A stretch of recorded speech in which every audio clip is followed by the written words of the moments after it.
and the perils have always been two sides of the same coin.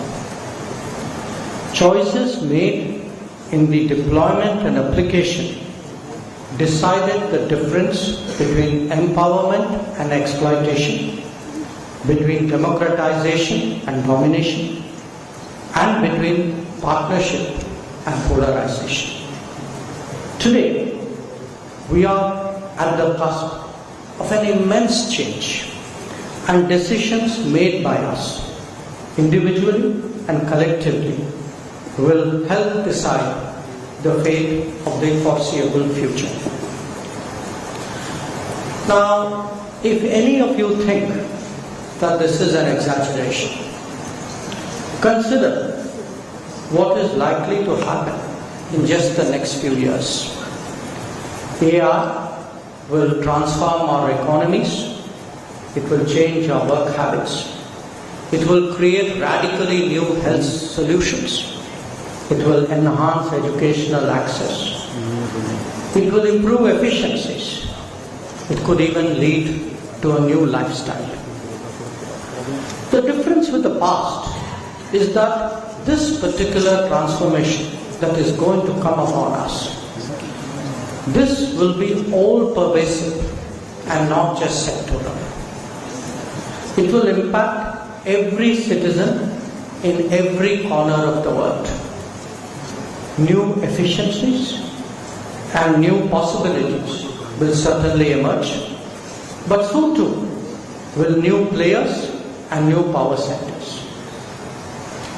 For this very reason, we need to adopt a balanced approach to the governance of AI and to ensure that there are adequate guardrails in place to protect digital nagriks.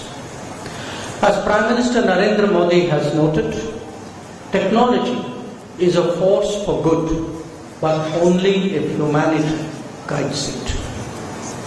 Friends, trust and safety are essential for the implementation of responsible AI.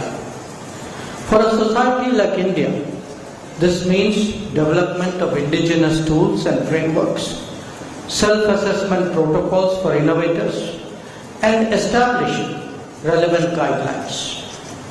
Only then can we be assured that the development, deployment, use, and governance of AI is safe and accessible. India bears special responsibility because many other nations, especially those of the global south, they look to us for inspiration.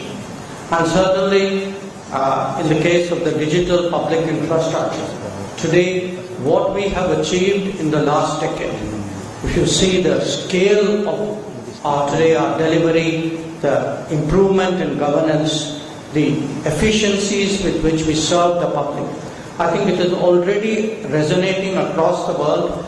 As a foreign minister, when I go abroad, this is often the topic of conversation. And I can see very much this being extrapolated into the world of AI as well. Now, different societies have put different levels of emphasis on the benefits and on the risks of AI. Understandably, some of the narrative is influenced by those who have skin in the game.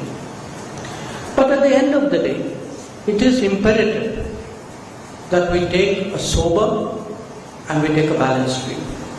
After all, concerns about bias, ethics, privacy, and vulnerability are well-founded, deriving from pre-existing experiences.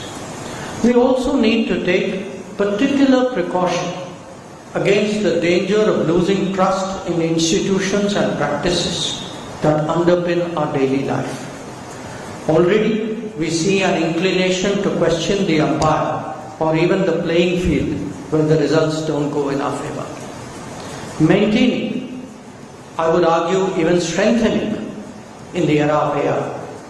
Strengthening trust is therefore of utmost importance. Friends, encouraging a global discourse on AI is obviously essential. Indeed, every time a game-changing technology has appeared on the horizon, it has triggered off similar endeavors.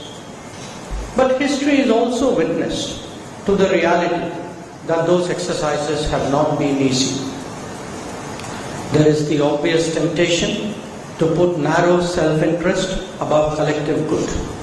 And that is why we need to rise to this particular challenge, because what is at stake cannot be overstated. It is not just the ambitions of politics, but the personal interest of every citizen on this planet. Now, we in India, we have consistently advocated for global AI governance and the shaping of an international agenda. We have demonstrated